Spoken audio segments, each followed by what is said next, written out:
Chers abonnés, bonsoir. Dieu nous bénisse. Continuez à vous abonner, continuez à mettre j'aime. Également aussi, partagez aussi également ces vidéos-là, ces messages à d'autres personnes afin que le message de Dieu soit vulgarisé. Ce soir encore, nous allons entamer un autre thème. Et ce thème n'est autre que comment connaître la volonté de Dieu. Comment, en tant qu'enfant de Dieu, ou bien en tant que personne autre, puisse connaître la volonté de Dieu. Donc, une vérité essentielle, l'indicatif de succès dans cette vie, voilà, est de faire ce que Dieu veut que je fasse. Quand un homme dit j'ai réussi, voilà, j'ai du succès dans ma vie, c'est qu'il fait ce que Dieu veut. Donc, ce soir, nous allons nous atteler à mieux comprendre la volonté de Dieu. Mais dans cela, on doit d'abord aller sur une question essentielle. Qu'est-ce que la volonté de Dieu? D'abord, ce qu'il faut comprendre est que la volonté de Dieu est d'abord spirituelle. Elle n'est pas physique, elle est spirituelle. Et ensuite, c'est un plan spécifique individuel. Donc, c'est un plan individuel pour chacun de nous. Donc, c'est un plan. Voilà. C'est un plan que Dieu a mis en place, voilà, pour que nous puissions exécuter, voilà, ce plan-là. Donc, nous venons de voir tout à l'heure la définition. Maintenant, nous allons aller maintenant sur un aspect important de ce message.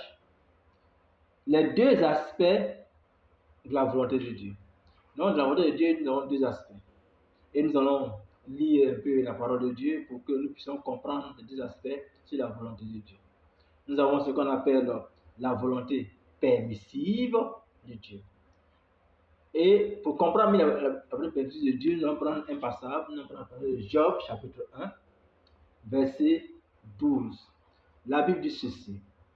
Le Seigneur dit à l'accusateur, eh bien, tu peux disposer de tout ce qu'il possède, mais garde-toi de toucher à lui-même. Alors l'accusateur se retira hors de la présence du Seigneur. Donc ici, on voit que le diable, l'accusateur, le menteur, va aller vers Dieu pour dire à Dieu que c'est parce que tu as béni Job de toutes sortes de bénédictions que Job t'adore. Et voilà que Dieu va lui dire, va vers Job et touche à tout ce qu'il a, mais ne touche pas à sa vie. Et tout ce qui est l'histoire de Job, on a vu comment Job a souffert. Job a tout perdu. Et même la maladie commençait à le ronger. Et on a même vu ses amis lui dire, il faut régner Dieu. Même sa propre femme lui a dit, il faut régner Dieu. Donc, vous pouvez lire le livre de Job, vous allez comprendre mieux son histoire. Donc ici, Dieu a permis à Satan de pouvoir toucher la vie de Job. Donc, c'est ce qu'on appelle la volonté permissive de Dieu. Mais également aussi, Dieu également aussi, dans son plan de faire retourner le peuple d'Israël, voilà, en Israël, les Juifs en Israël, il a permis qu'en son temps, que Hitler puisse faire vraiment un génocide au niveau des Juifs. Hitler a tué plus de 6000 Juifs, mais tout ça, c'était la volonté permissive de Dieu pour que les Juifs retournent. Donc, il fallait que cela arrive pour que les Juifs retournent dans leur village, dans leur pays en 1948. Voilà, et là, ils sont en 1948. Donc, tout ça, ce qu'on appelle la volonté permissive de Dieu. Voilà. Mais également encore, dans notre vie aussi, selon 1 Pierre chapitre 3, verset 15 à 18, Dieu aussi permet les souffrances dans notre vie pour voir aussi également aussi notre degré de foi, notre degré d'adoration envers lui, notre fidélité envers lui. Il crée aussi également aussi tout cela aussi, la souffrance, voilà, la souffrance, les difficultés, les épreuves, voilà. Et par ces épreuves, par ces difficultés-là, lorsque nous arrivons à la supporter, Dieu vraiment est heureux parce que il permet cela pour voir notre foi. Donc, c'est ça un peu la volonté permissive. Donc, c'est pas comme Dieu est content de ces choses, mais il laisse faire.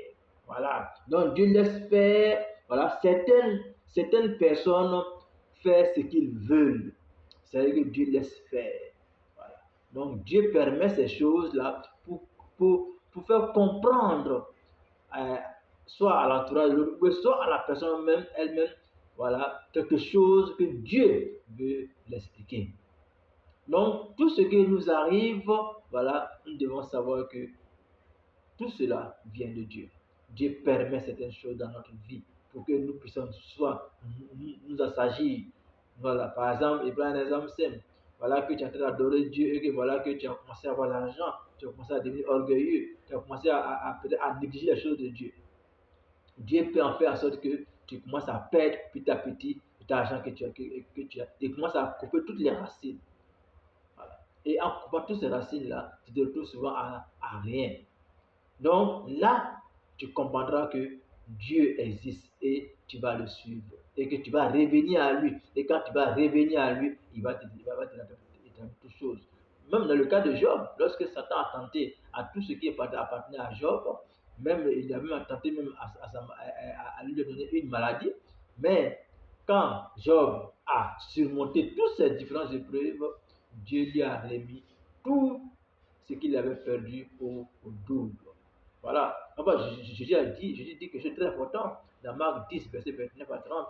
Il dit, tous ceux qui ont quitté maison, mère, enfants, terre, à cause de lui, Jésus, recevront terre, mère, maison, enfants, toutes ces choses au centuple, voilà, au centuple, voilà, mais avec la persécution.